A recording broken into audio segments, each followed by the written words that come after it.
القارعة ما القارعة وما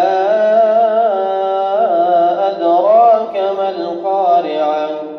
يوم يكون الناس كالفراش المبثوث وتكون الجبال كالعهن المنفوش فأما من ثقلت موازينه فهو في عيشة راضية وأما من خفت موازينه فأمه هاوية وما